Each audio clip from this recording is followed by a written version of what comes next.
Hi kids, Phil here. Due to some technical difficulties on my end, kind of lost the first couple minutes of this month's Chichester Chat, but I think there's enough here. You'll still get the gist. You'll know, what's going on, but I just wanted to let everyone know, since you'll pretty much be dropping into the middle of a conversation.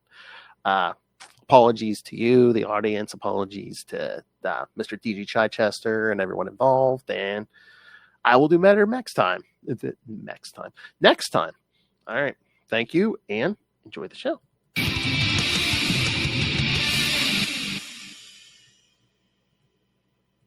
So, how did you come to the protagonist being a woman? I don't know, Lilith. That's a great question. Not that I mind. Just curious. No, I mean, how comic book companies can be sometimes. I honestly, at this point in my life, being an older gentleman, sometimes I feel initially weird, like I'm writing a young woman, but and in Axels Infernal, like as well, because she's like another 20-something young woman, but I don't know. It just kind of came through that way. I can't remember. I'd have to go back through my notes and see if Demetrius had suggested that. But I don't think so. I think it was more just, it was a bookie. It was a bookie. It was like, they're like I said, they're maybe telepathic, they're empathic, they can connect with people, got a heart of gold, that sort of thing. Mm-hmm. But it's just whether he suggested it or it came to me in its own right. It felt right. It allowed, as we'll see in some of the subsequent issues, we'll see some of her backstory a little bit, introduced through some, flashback mechanisms. Like, how did she get to this point? What was she doing before, both in terms of predicting the odds before the melt, which is the big thing that kind of destroys the world. And how, she was sort of mistreated, and that led her to, certain decisions, that she made.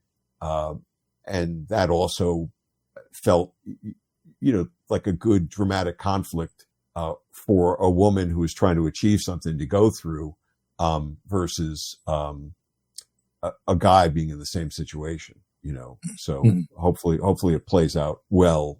Well, in Black Box's defense, they have a good mix of, lead characters, between being male and female. They do. They seem very, not agnostic to it, but they're very open to like anybody being sort of anything.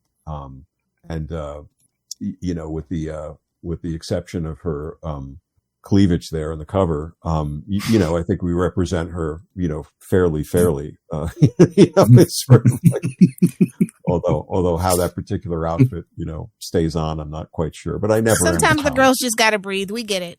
I know. Yeah, exactly. Cybernetics. You're doing all this, moving and kicking butt. Yeah. Just gotta let it breathe. Yeah. Yeah.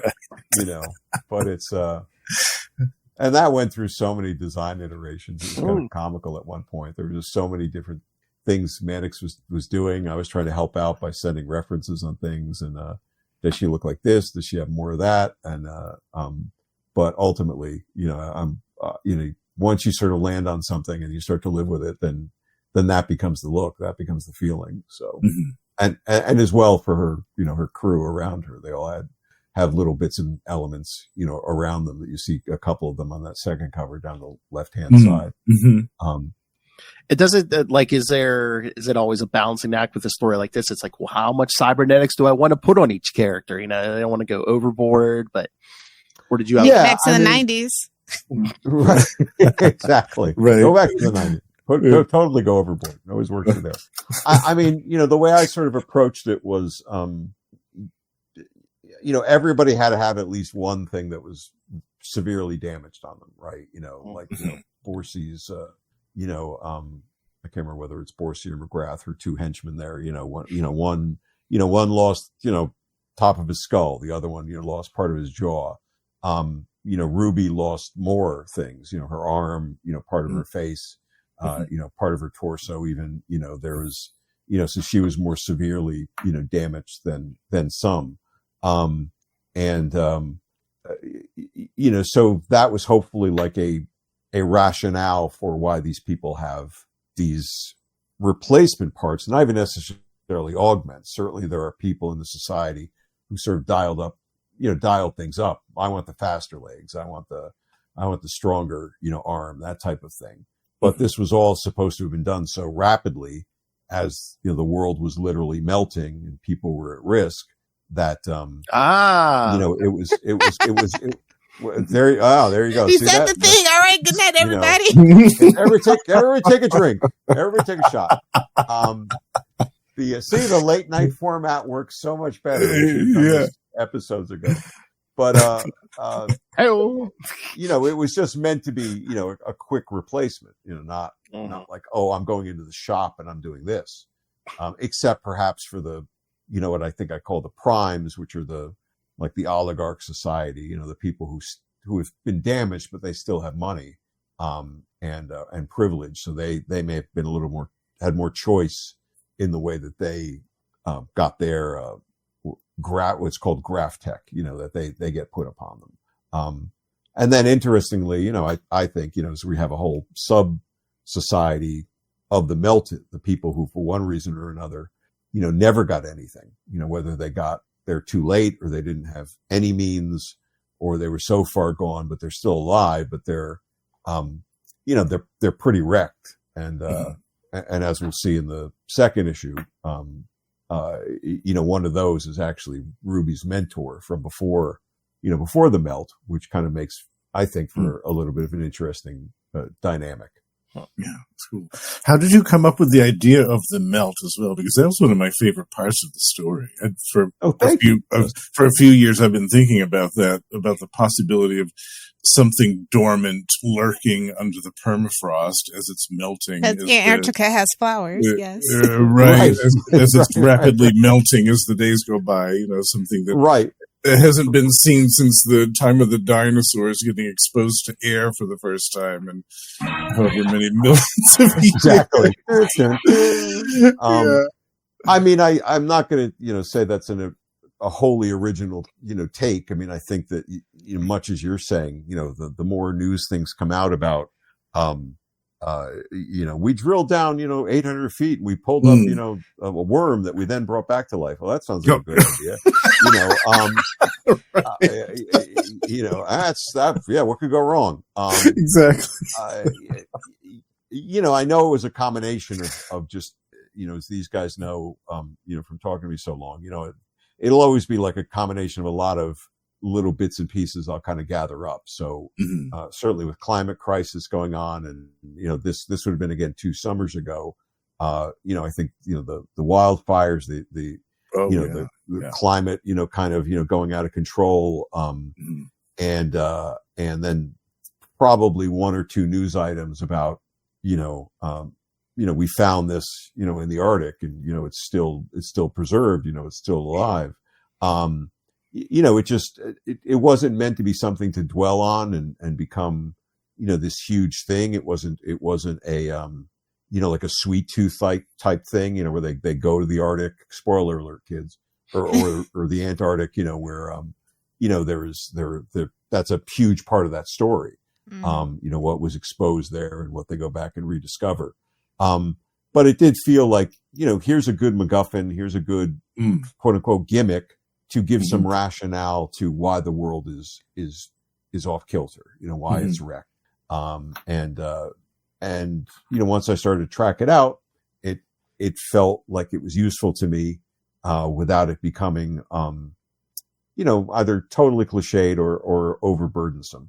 And I think for me, that's always the balancing act. Does it give you some things to work with? And does it not then sort of feel like, oh yeah, I've seen that about 4,000 times.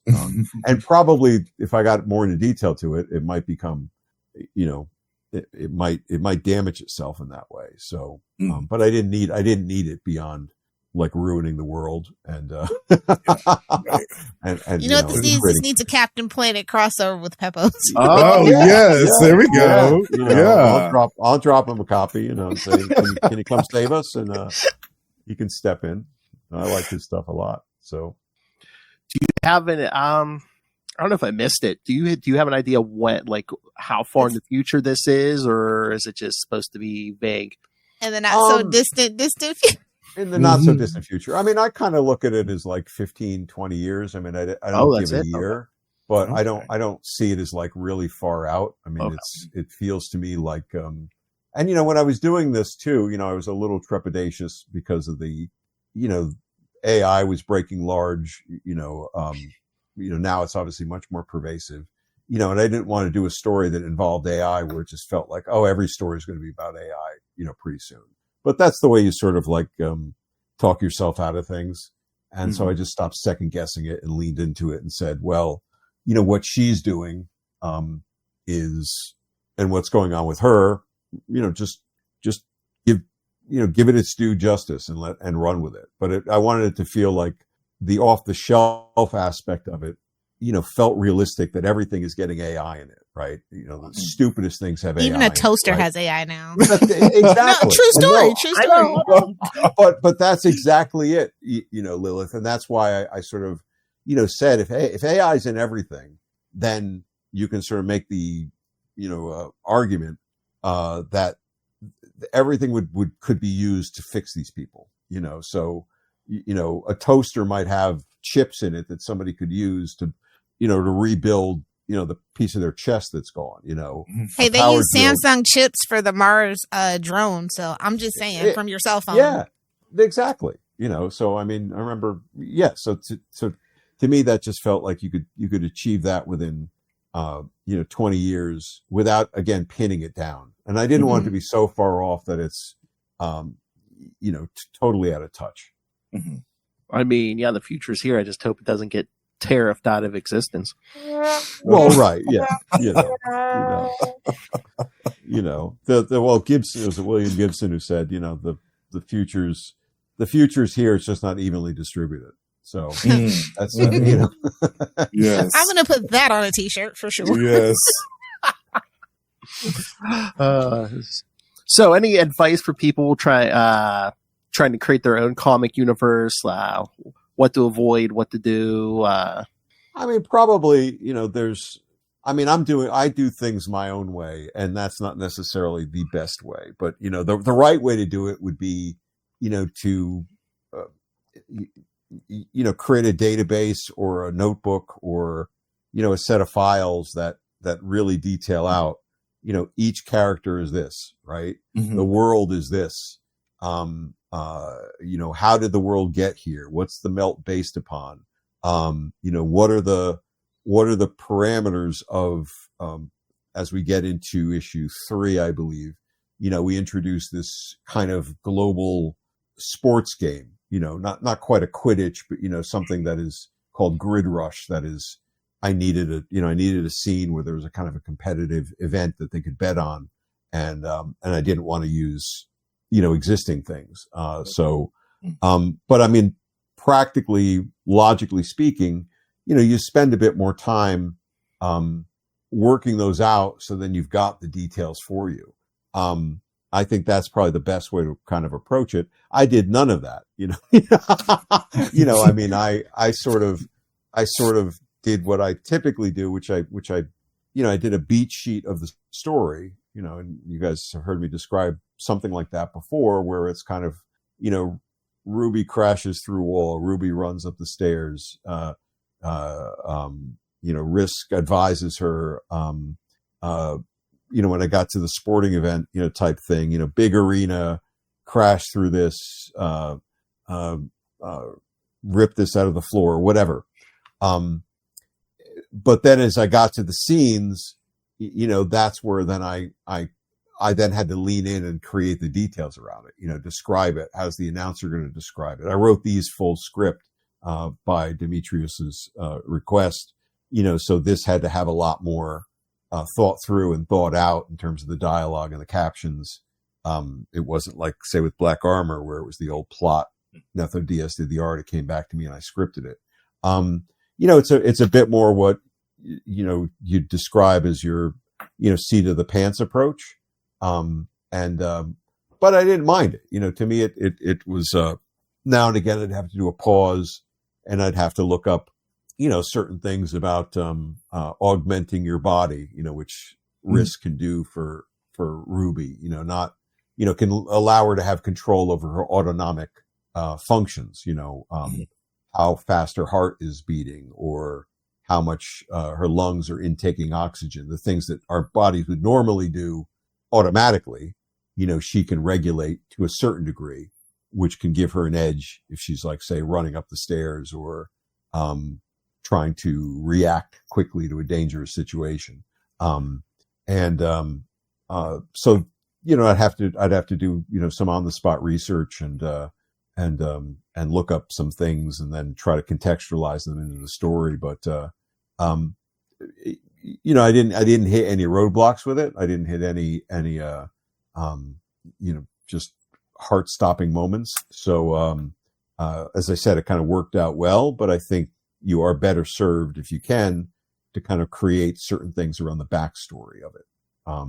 The other series I'm doing for Black Box, which apparently I did enough good on this that Demetrius asked me to do another one, which is a totally different genre, because why stay in one place when you can go to the whole end of the other end of the spectrum? You want to be comfortable, do you? No, it's not. But so it's more of a sword and sorcery sort of thing. Which, nice. I've been putting some images out, but he hasn't announced the title name of it yet. But that I did end up doing a lot more kind of world building, even in the description to him. He again came to me with like a high concept angle on it, but then I had to take that away and I had to open that up. So in doing that in this sword and sorcery world, I had to kind of create like a kingdom and political, situations between the different, whatever races or whatever that exist in this world and just to describe what I was thinking. So that ended up being a much more, I guess, enriched approach than this, which if you go back to my newsletter over the last 5 or issues, episodes, whatever, I actually played out the Rysk pitched, just in that newsletter. So you could sort of read like the 4 or 5 sections that I did, which was like, the odds, the parlay, the handicap, I gave them all fun little, gambling betting references. Yeah, exactly. Because, it makes it look like I'm clever when I'm not. And, but it's, commit to the bit. Girlies love a theme. Commit to the bit. Exactly. Lean into it. So. And you are the research machine. Did you know a lot about like betting or specifically like sports betting, or did you look up any? No. Could have just called Luca. Yeah, no, I didn't. And sports I know nothing about, at all. Betting, like I said, I know a little bit about, but it scares the shit out of me. If I go to a casino, I'm like, like my wife and I once went, it might've been a Terrificon or something like that. We afterwards, or we were in Vegas, for something. So let's go down to the casino. And, it must have taken us, an hour to spend $20 because we couldn't figure out, like, what does this mean? How do you put the money down? What do you do? It's pathetic. But she found a dice machine that she did really well at. Anyway, so I had to do a fair amount of research just to kind of, understand like, well, what's a point spread? What's a line bet? What's this? What's that? And I even have a scene, that kind of acts as a little bit of a primer. I have a younger Ruby actually taking bets in grade school. So she's been doing this a while. Like, she's always had like, we all know that one kid. Fifth grade. Yeah, he's mine. Specifically 5th grade. If you know, you know. Exactly. Is the milk in the cafeteria going to be spoiled today or not? Put your money down. Will the old teacher fall asleep? Put your money down. So she actually explains, what odds are and such, to her little cronies, in the playground. And I think that worked out pretty well as a primer for, the reader as well. Cause I don't want to, sometimes you'll watch movies, or at least I do, that have, say, a poker scene in them. Right. And so-and-so is losing and so-and-so is winning. But if you don't know the game you may get lost on the hands, right? Well, I've got 4 of a kind, and it's like, well, I've got 4 of a something, and, I guess that's better because the other guy looks really like depressed. But if you don't know poker, you don't know something, you're just kind of going with the energy of the movie. But, it's like, yeah, he's winning. What'd he do? Best movie to learn poker. Rounders featuring Matt Damon and Ed Norton. Just saying. Yeah, no, Rounders is a really good movie, for that, and you got to find those things that sort of get that angle on it. I mean, I can enjoy sports movies without knowing sports at all, but then if it's a movie that leans heavily into what's going on in a sport like that, I'll be lost. I was going to say, reach out to somebody at Black Box. I have seen that. I guess there's I forget what the website is. You can actually make personalized poker chips. So I don't know if that would be. Oh wow, that's a cool idea. Yeah, I will bring that up. He's moving into convention season, so. So you only got 5 issues, right? Of this one, right? Yep. Is it easier to know? Okay, I have these 5 issues to do what I'm going to do. Leave the back door open just in case, instead of just an ongoing where you have no idea when it's going to end. Well, I don't even, do they even do those these days? I don't even know. I mean, I had lunch yesterday with ongoing. They go all the way to 12. I mean, come on. 15 maybe even.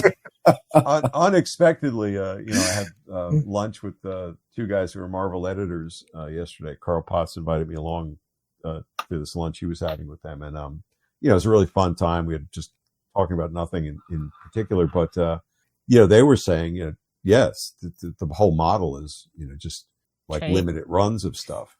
So I think it's to get to a trade.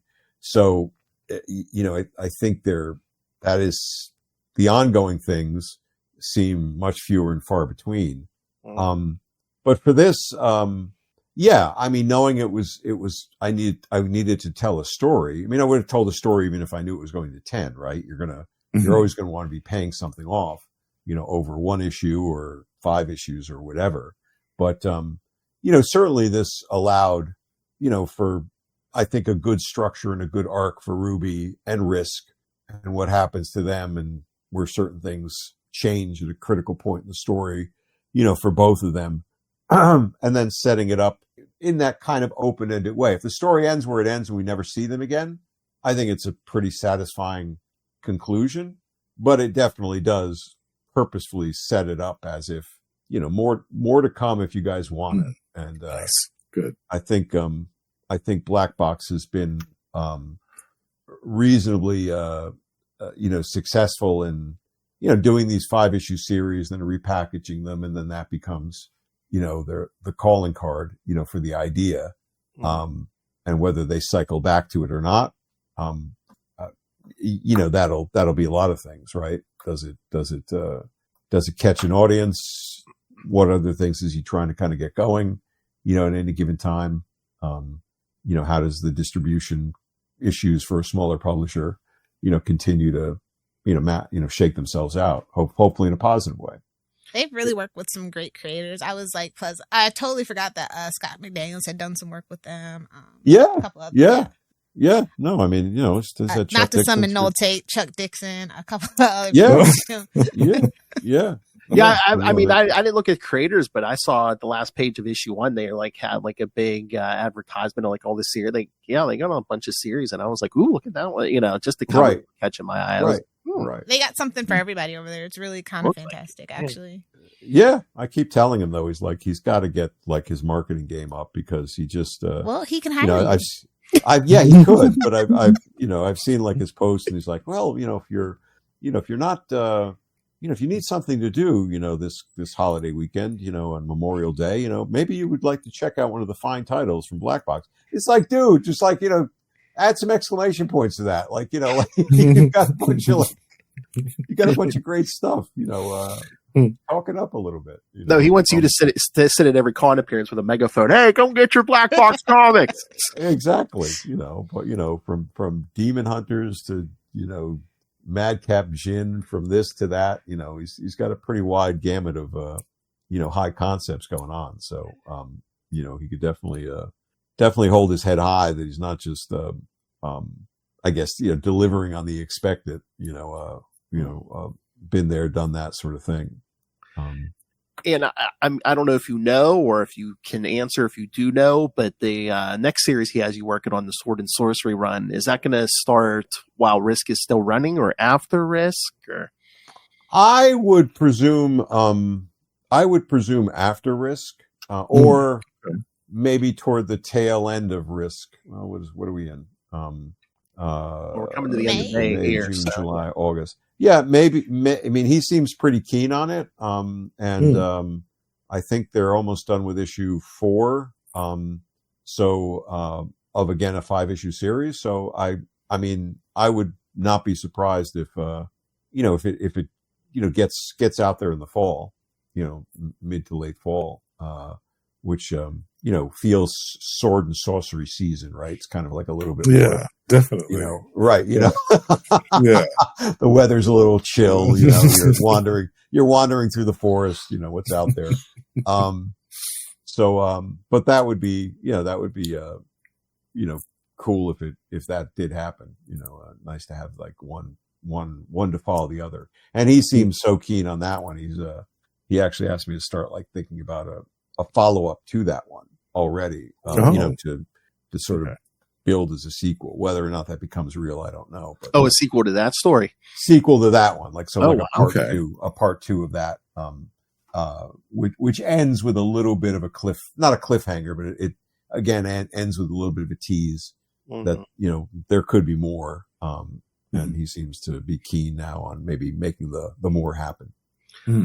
I mean, again, this one, I mean, you could always come back to Rysk too, because again, it's comics. It's like, does any comic have a definitive end? It's like, oh, we killed everyone last time. Well, they're back.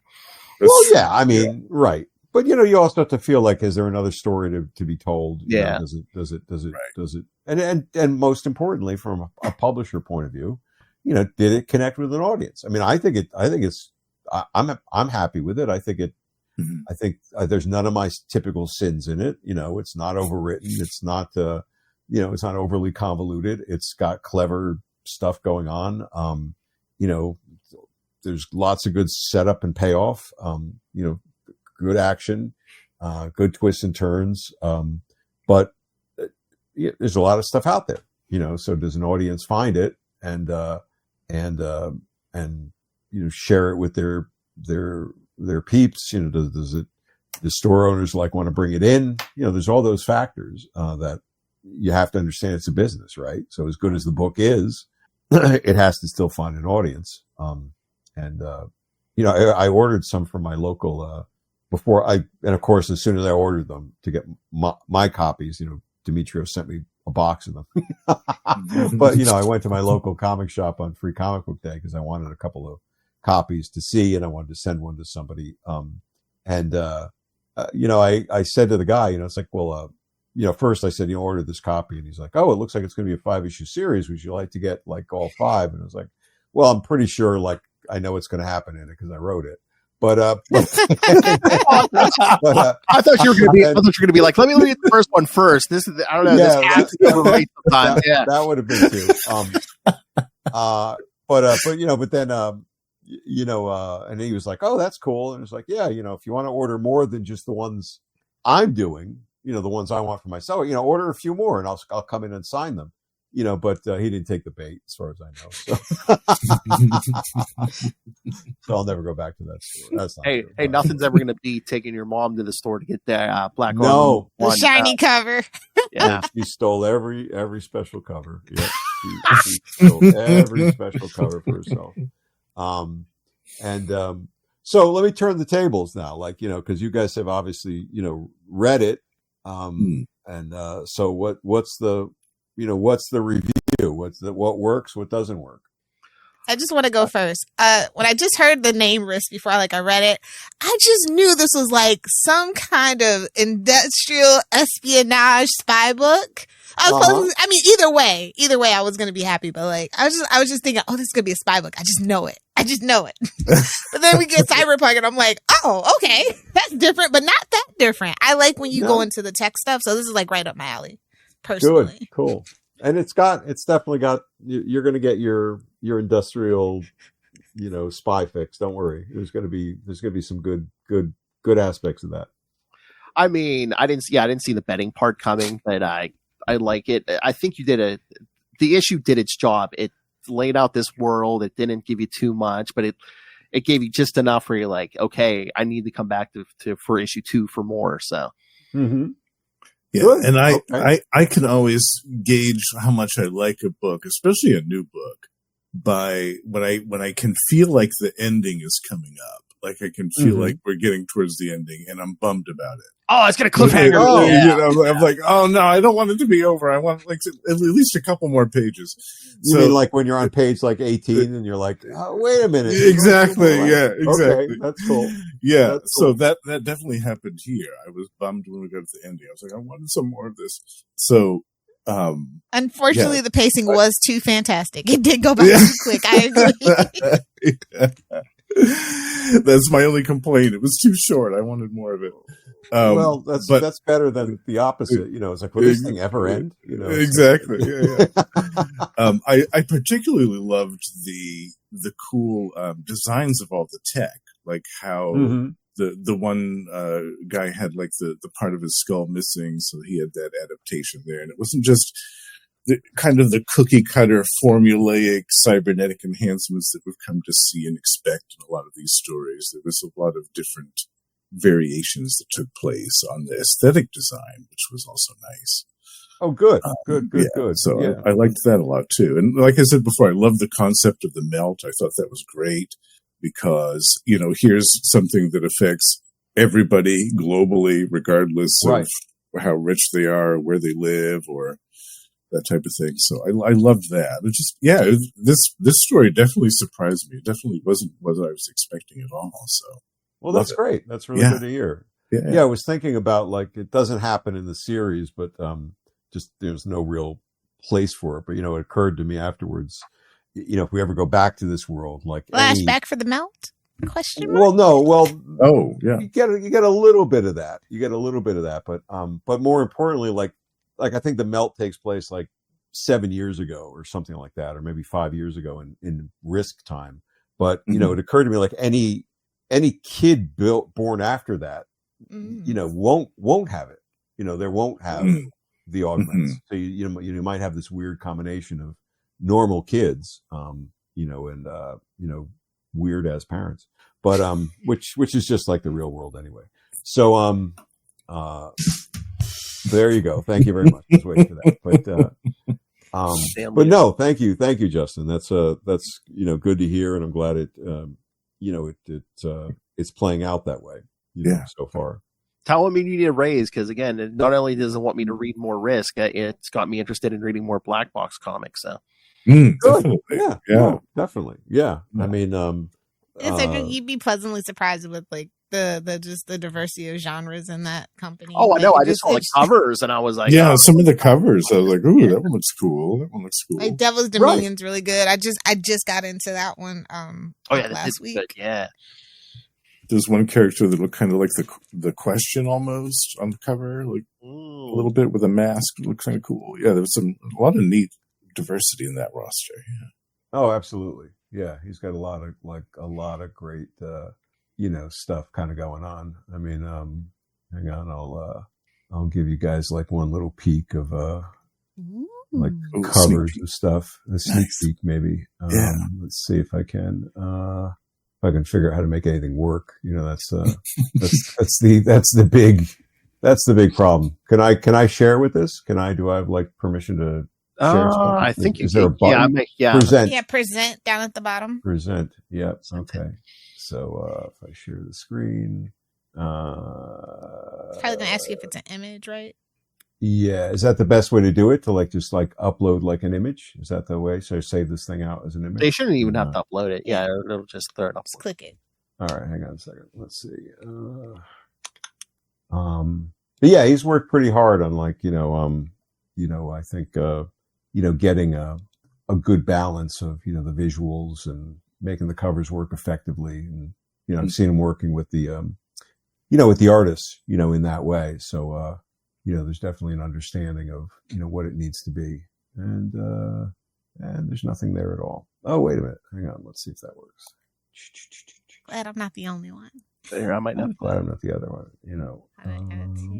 There it is. Oh wow. So, Oh yeah. Oh yeah, I think I saw the final Wow. plate of that. Yeah. yeah. So that's the Can cover. you say who the artist is on it? Yes, it's Rodney Buscemi. He's doing some kick-ass work, and Lorenzo Bondadini is the colorist on that. So they're doing some really nice work. That's amazing. Yeah. Yeah, I don't know. Loincloth's still too long. That's my comment for every source. No matter if it's we haven't seen the variant one yet, Lily. So, we'll take. Oh no, it's not a Kickstarter variant, is it? Yeah, exactly. We move quickly from the not safe to work to Bob Guccione is hiding under a rock version. Yes, it's all Kickstand on the Kickstarter, you say? exactly. So, The third leg variant. exactly. Yeah. But yeah, no, it's he's and I think the covers to Rysk are looking, just really great, as well. Yeah, those covers are great. Yeah. What do we got to do to get those $60 holographic? Oh yeah, foil embossed. Yeah, we need some foil embossed. Oh, the cybernetic parts. Yeah. Yeah, Yeah. yeah. Particular, Yeah. that's my preference. Chromium. I definitely am going to suggest the poker chips and maybe the playing cards. Yeah, I think they're like you can like put whatever picture you want on the middle of the poker chips. Right. Yeah, I wouldn't be surprised. You can go with a lot of different cool things. I think this is let me see. I think this is the cover to 4. So you can sort of see we definitely start to kind of introduce all sorts of surprising type of variations on things. Can I just make a suggestion? If you come back to this world, again, you got the bacteria from the melting and everything, cybernetic zombies. He's got to wait till zombies get hot again. Exactly. Zombies won't be hot for another 5 years. Oh yeah, it's a cycle. It's a cycle. Totally. We're almost back to the vampire thing again. So it's it's going to take another 5 years for zombies to be cool again. But yeah, you said that was the cover for 4. Oh yeah, that definitely needs some foil on that. I know. Yeah. I don't know if he does any of that stuff. I think he's mostly focused on the variant cover. On the story? What the hell? Oh, that too. Maybe if that works out. But if it doesn't, you've always got foil and variant covers to fall back on. Right. So. I just want to say how great it is to read new stuff from you. Thank you. Just watching your evolution as a writer, and then you have you've worked with all these different companies too. So it's how some companies you can kind of say like the Marvel way, and then you know what I mean. So it's really nice to get to see the different, and then you got your creator owned on Kickstarter. So getting all different kind of flavors of DG Chichester is really cool. Selfishly, I just like it because this is fresh in his head. It's not 30 years ago, I think I did this. Lost all those notes. Oh well. Oh yes, the cash. Yes. It is nicer to not have to maybe that's how it happened. Yeah, there is a little bit more. And then we have the story maze for backup. Yes, some of that stuff there, but no, it is, and I do thank you guys, and I've said that, and you showed up in the story base. I hope you saw that. But I gave a shout out to you guys when you showed up in Hershey. But you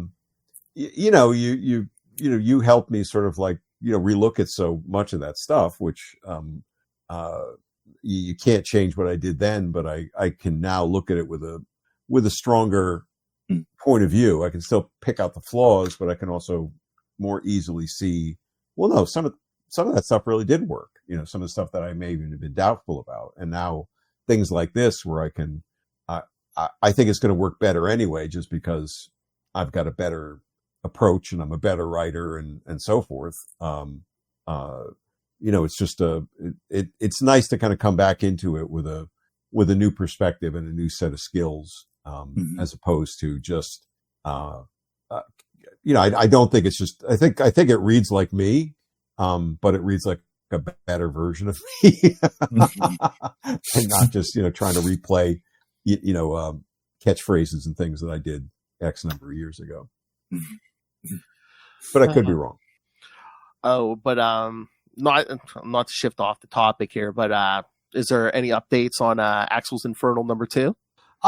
Not really. I mean, we're still, pretty well below the number that I'd like to launch on. I mean, I had a good conversation with Carl a couple of weeks ago about, at what point do we, and there's #1 looking good. At what point do we sort of just pull the trigger and just kind of hope for the best? And that point may be coming up, even below the baseline number that I want it. I mean, it's such a weird mix of, components. You want enough attention on it. You want, you don't want to overprice the launch so that you never hit the funding, because you want the funding to kick in so that Kickstarter then pays attention to it and pushes it up in the algorithm. But you also don't want to shoot yourself in the foot and put the number so low that, well, even if it gets funded, we're going to have to be shouldering, it becomes a cost negative operation, but it's a very strong issue. It's, art wise, story wise, it really brings together so many things. I definitely want it, out there.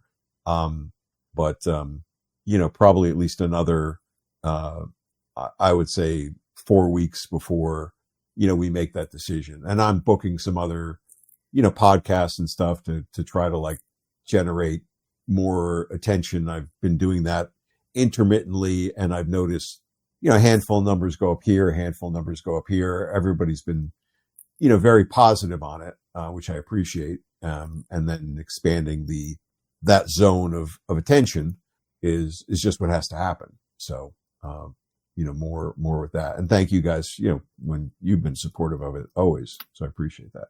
No problem. And again, I mean, you hit the number on the first one. It's you have the name recognition. I mean, you do make con appearances, which some creators don't get. So, I mean, yeah. And it's, but it, I mean, it's, when I did the first one, and I showed it around to a few people, professionals who've done Kickstarters, they were like, oh, you're definitely going to make 3 times your number, right? You're no problem, at least.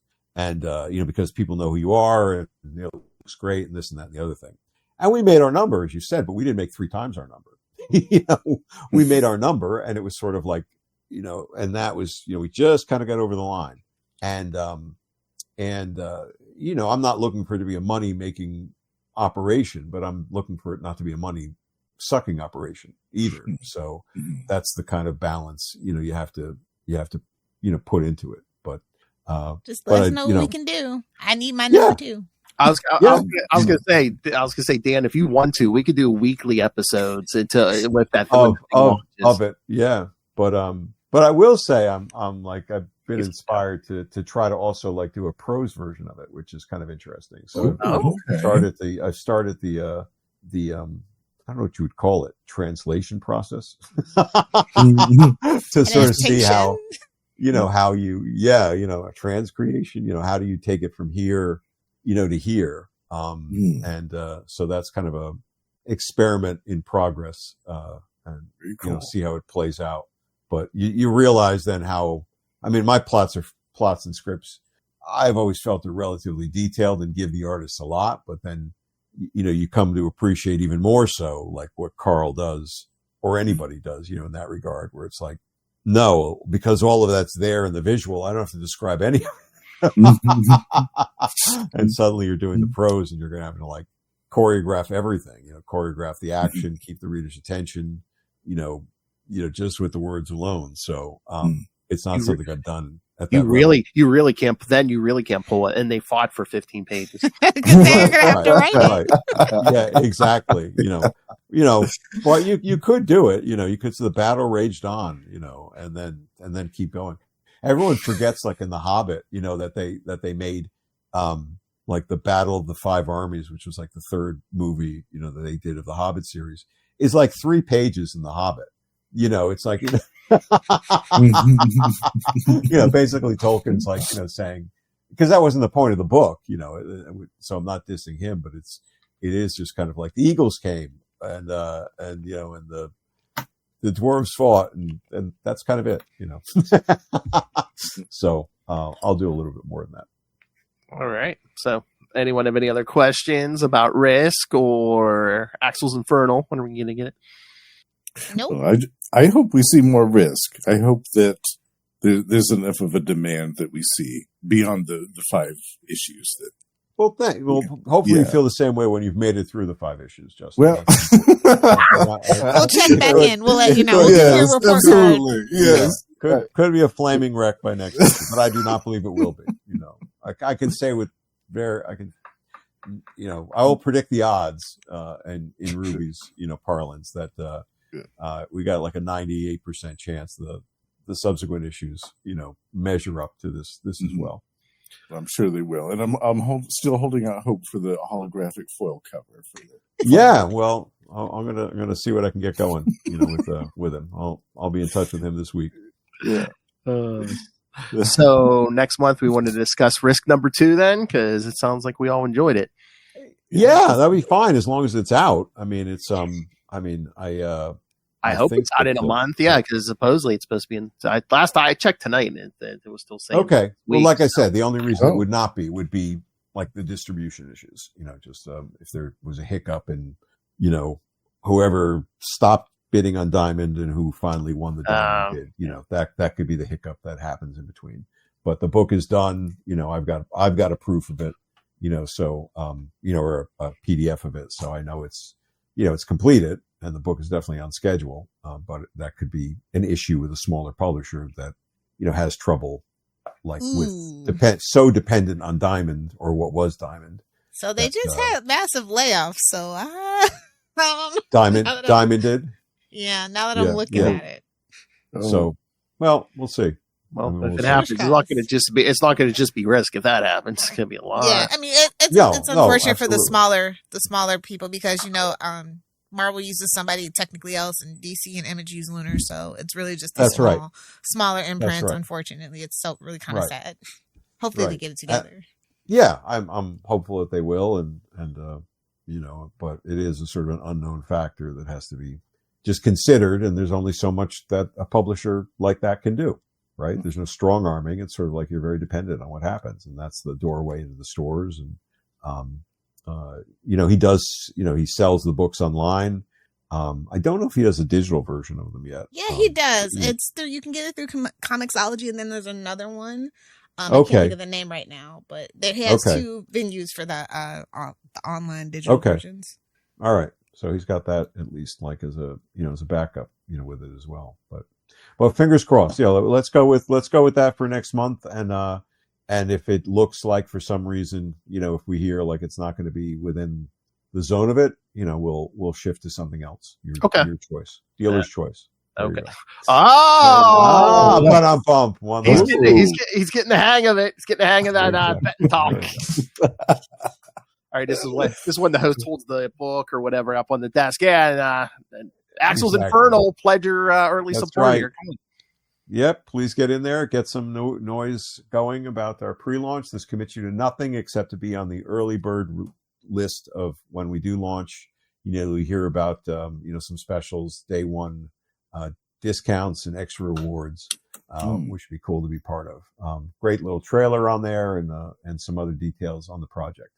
And then if you are in Phoenix, Arizona, at the beginning of June, I will be at the Phoenix Fan Fusion from June 6th to the 8th, because you should really go to the desert in the summer. I was going to say, please be careful and stay hydrated, DJ. Yes, exactly. Totally. It's like Minnesota in the winter and Phoenix in the summer. Yeah, that might be somewhat cool. I mean, at least it's not like July or something. Yeah, true. Half my team works in Tempe. And they're already like, it started 3 weeks ago. Oh, yeah. I mean, I remember going to Austin GalaxyCon, and that was like those people were outside baking. The line control was not because of GalaxyCon; it was the convention center. But it was, there were just folks out there in the heat. They were going out there with cases of water to try to keep them hydrated while they were having to cook out there. Mm-hmm. And on the inside, we're like, "Where's everybody?" Well, the line is just like not moving, so it's terrible. So anyway, I'll be there, and if you come up with a copy of Rysk to my table, the first person to show up with a copy of Rysk gets their autograph for free. which is used to be the standing offer for black armor. And I'll honor that as well. The first person who shows up with black armor gets their autograph for free as well. Nice. Shiny cover, even better. Shiny cover. Have more money. That's right. Bring your own spray paint. Make it shiny. And of course, Dan always has like prints and stuff for Oh yeah.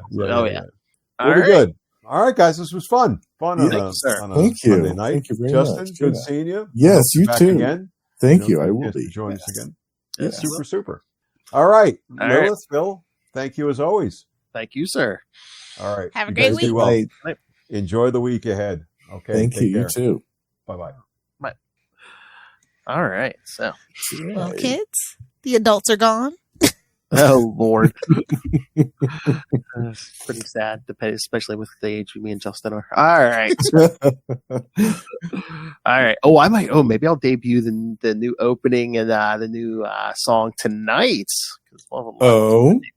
At the end, because I was thinking when we do interviews, I don't like to do a long intro, but so when we do interviews, maybe I'll just put the intro thing at the end. So, okay. It's kind of works do with what the you credits. want, buddy. Yeah. You're the producer. Whatever, I do what I want. Founder. Executive producer. Whatever. Oh, Executive producer, founder. The whole thing. whatever. I do what I want. I'll do what I want. All right, let's do the credits here. There we go. All right, kids. And again, we're not fancy comic book writers like Mr. D.G. Chichester. So, but again, you can always send your questions for him and for any creator we talk to or us. I don't know why, but CapesandLunatics at gmail.com or call the voicemail 614-382-2737. That's 614-38-CAPES. And that's right. The next episode we'll be recording this Wednesday night. So get your Batman questions in for Ray before. That's right. Yeah. You still have time. Actually, it's already Wednesday, and I'll show. Get your time machines out. And of course, you can pretty much find us on most or all social media. Again, buy merch at TeePublic and Spring. And again, Lilith Hellfire's favorite method, just give us money over Cash App. Or poor, starving, struggling artists, Cash App us now. Oh my God, we need to make a commercial, like the ones with Have you fed your podcasters? Yes.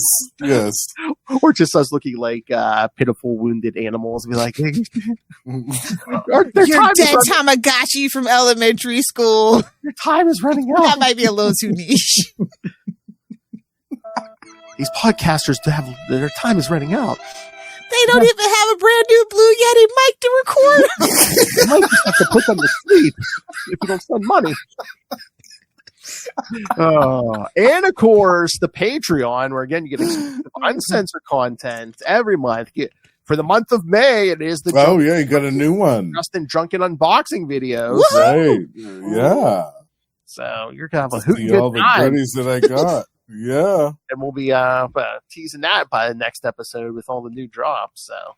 All right. What'd you say? 9 new ones? Pretty soon you're gonna have a full page here. I'm surprised. Oh no! Now I have to catch up.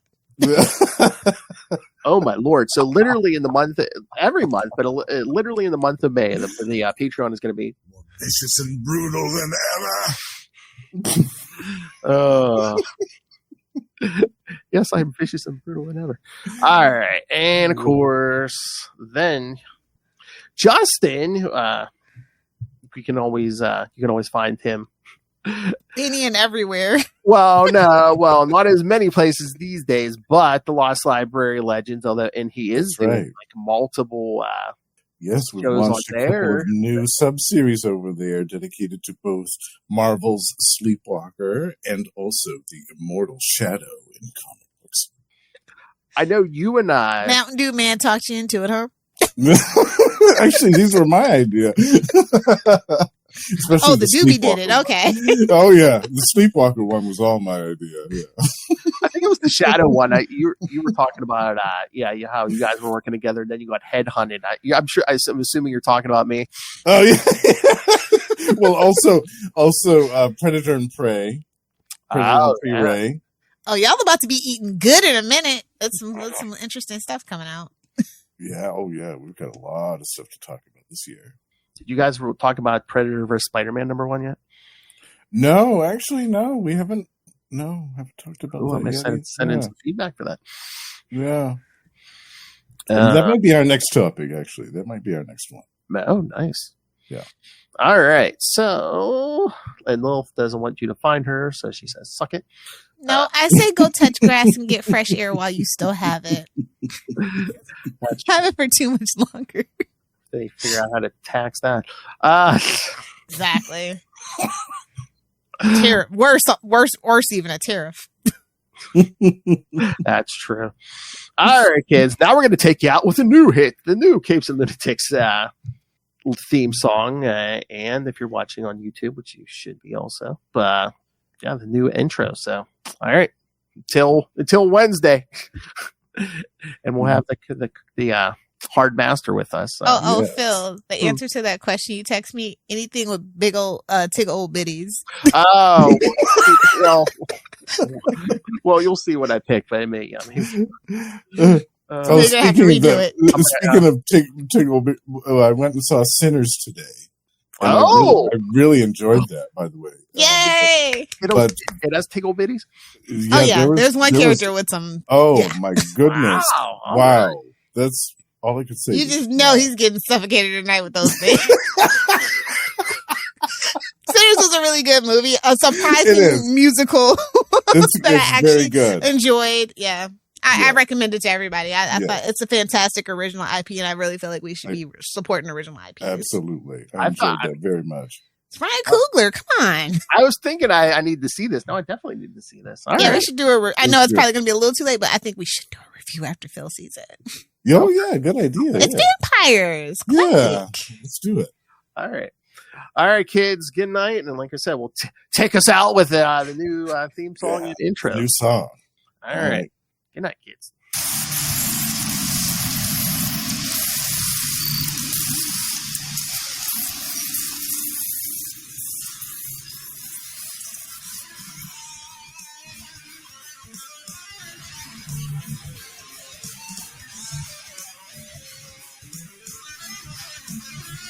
Yes, he's able to produce.